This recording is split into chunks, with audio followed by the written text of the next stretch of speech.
It is Thursday, May 28th, 2020, and you are tuned into Dirt Tracker Daily. I'm Justin Fiedler. Last night was the final night of the Lucas Oil Late Model Dirt Series reopening tour at East Bay Raceway Park, and what a whale of a show it was. We'll get to that here shortly. Tim McCreadie entered the night as the points leader, while Jimmy Owens led the reopening tour points, which awards $5,000 to the winner after the final race. In qualifying, it was Jimmy Owens who went quick time in Group A, with last night's winner, not last night's winner, the night before's winner, Brandon Overton, going quick time in Group B. And overall, heats were won by Owens, Tyler Erb, Brandon Overton, and Rick Eckert. Jonathan Davenport won the B main, with Ross Robinson, G.R. Smith, Shannon Buckingham, Jeff Matthews, and Hudson O'Neal transferring to the feature. Just like the night before, Jimmy Owens and Brandon Overton were your front row starters. Overton looked like he was going to lead the first lap, but a big crash in turn 4 on that first lap negated the start. Josh Richards, Shane Clanton, Tim McCreadie, Shannon Buckingham, Ross Robinson, Blake Spencer, a lot of people involved. One of those where something happens kind of right in the middle of the pack and everybody kind of has nowhere to go. The field got one full lap complete later before there was another big incident, this time involving Blake Spencer, Kyle Bronson, and Jonathan Davenport. Davenport ended up with pretty significant damage. Bronson actually ended up stuck on his hood. It took them a few minutes to get those two cars kind of separated there. Once they got rolling again, Tyler Erb took control out front from his third starting position. He dominated much of the feature, but Mason Ziegler mounted a charge late in the going. Ziegler threw a big slider in 1 and 2 with 3 laps left and actually cleared Erb down the backstretch for the lead. Erb attempted to repay the move in turns 3 and 4, but his slider didn't clear and the two made big contact. Ziegler slipped back with damage and Erb was able to maintain that spot. The move, though, allowed Overton to close up from behind. He was underneath Erb coming to the white flag. Overton slid Erb into turn 1, but then Erb crossed him over on corner exit. Erb led into turn 3, but he slid to the high side in the center of the corner, and that opened the door on the bottom for Overton. He was able to beat Erb back to the line for his second win in as many nights. Mason Ziegler finished 3rd, Jimmy Owens 4th, and Devin Moran was 5th. Incredible racing at the end. If you haven't watched, if you haven't seen the video, go definitely check out the Lucas Dirt Facebook page. At the very least, watch the final 5 laps of the feature. It will be well worth your day. Incredible racing last night from the Lucas Oil Late Model Series. Erb was super desperate to win. You could see it. He's kind of run top 5 here a lot of these nights. Hasn't really been close to the front, though. You could tell he really wanted to win that race. Ziegler not happy after the race. Obviously he felt like he got dirtied in the move. And Overton, man, he's been so good lately. Had been kind of missing some of that luck. Had some broken parts and pieces and some different things. But, just like the night before, last night was in the right place at the right time. Comes through, grabs the win, grabs his second Lucas win of the season. So nice couple of nights here for Brandon Overton. And again, has been super fast here this season. Already several wins. Has been a factor everywhere he's been. Following the night, Tim McCreadie maintains a 55-point lead in the standings, now over Jimmy Owens, who is back to second after Jonathan Davenport's issues in the night. Davenport finished 16th, I believe. Davenport is now 3rd, Devin Moran 4th, and Kyle Bronson is 5th. Jimmy Owens won the 6-race reopening tour points as well. He takes home an extra $5,000. McCreadie was 2nd in that point standings, with Davenport 3rd. Next on the schedule for the Lucas Oil Late Models is Cherokee Speedway on Friday, June 12th. With so many unknowns, I'm not sure if that schedule is going to change or not. Obviously, as we sit here right now, that's only a handful of weeks away. So we'll see if that continues to be the case. If there's any changes to that Lucas schedule, we will certainly let you know in the coming days, weeks ahead, if something were to change before that Cherokee event. The All-Stars announced the addition of Devil's Bowl Speedway to their June schedule, which they are calling Thunder Through the Plains. The series will visit Devil's Bowl Speedway on Wednesday, June 10th, in between stops at 81 Speedway and Southern Oklahoma Speedway. And along with participating this weekend in the All-Star events at Park Jefferson Speedway in South Dakota, Tony Stewart will join the tour for the entire trek through the plains. If you want to find more information about these events, tickets, things like that, you can find that all at allstarsprint.com. And don't forget, you can watch the full All-Star schedule live on Flow Racing all season long. I missed this yesterday. Clausen Marshall and Nice Motorsports announced that they will team up to enter Tyler Courtney in the upcoming Eldora Dirt Derby, the NASCAR Truck Series event on the dirt at Eldora.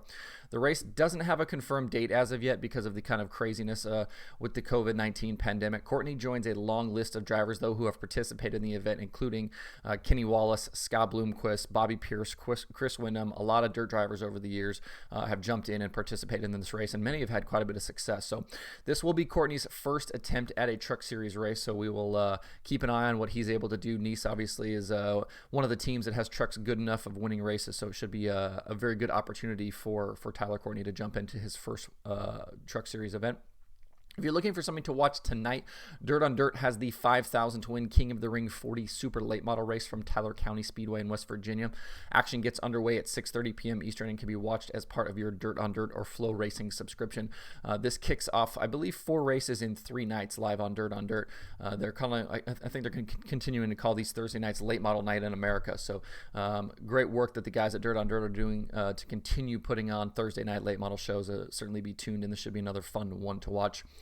Heading into another World of Outlaws weekend, I wanted to take a look at some of Ricky Weiss's numbers and see kind of how he's improved from last year to this year, and maybe see if this is something where he could become a real challenger to Brandon Sheppard for that World of Outlaws Late Model Series Championship. Right now, the two are separated by 52 points in the standings.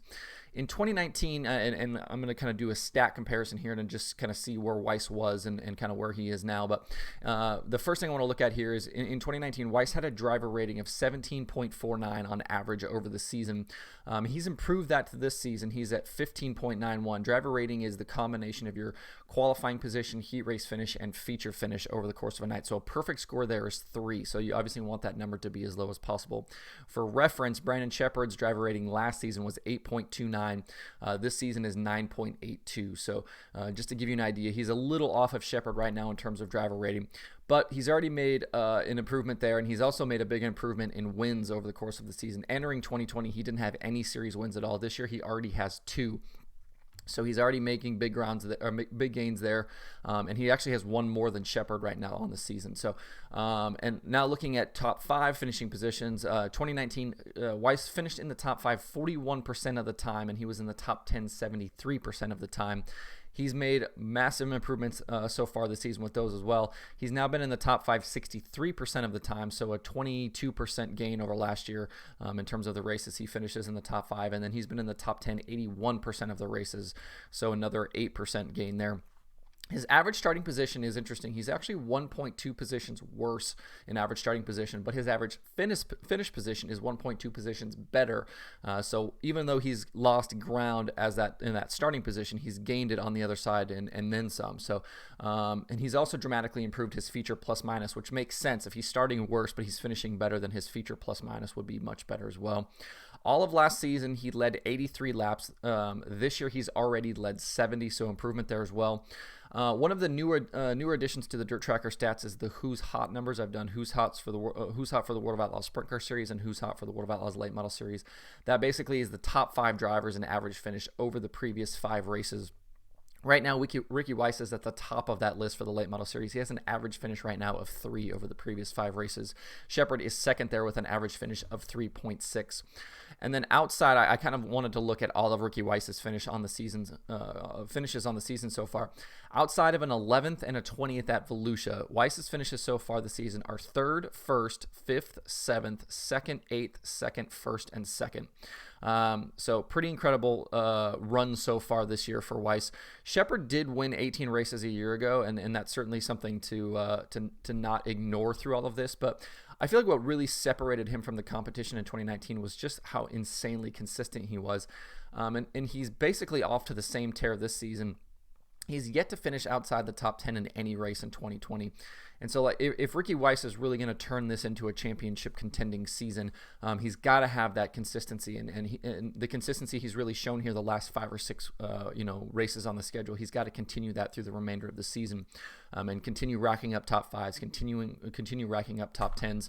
And if he can do that, he's definitely got a shot against Sheppard in this championship.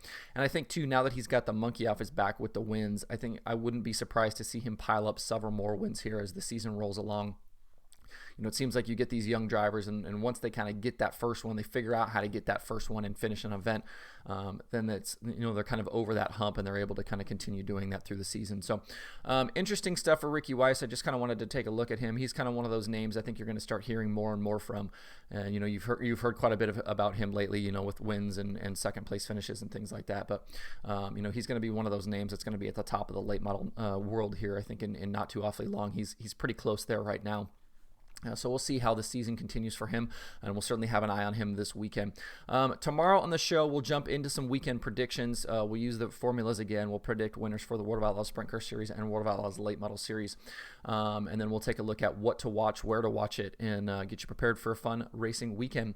Thanks, everybody, for tuning in today. Hope you have a good Thursday. You can find Dirt Tracker Daily on Apple Podcasts, Spotify, Stitcher, or where you get podcasts. Please subscribe, leave a review. You can also watch the show every day on YouTube and Facebook. You can email the show at info@dirttracker.com, and you can follow along at facebook.com/dirttracker, twitter.com/dirttracker, and the website itself, dirttracker.com. You can follow me personally on Twitter at Justin_Fiedler. Don't forget to sign up for the Dirt Tracker weekly newsletter. Thanks everybody for tuning in. We will see you tomorrow for more Dirt Tracker Daily.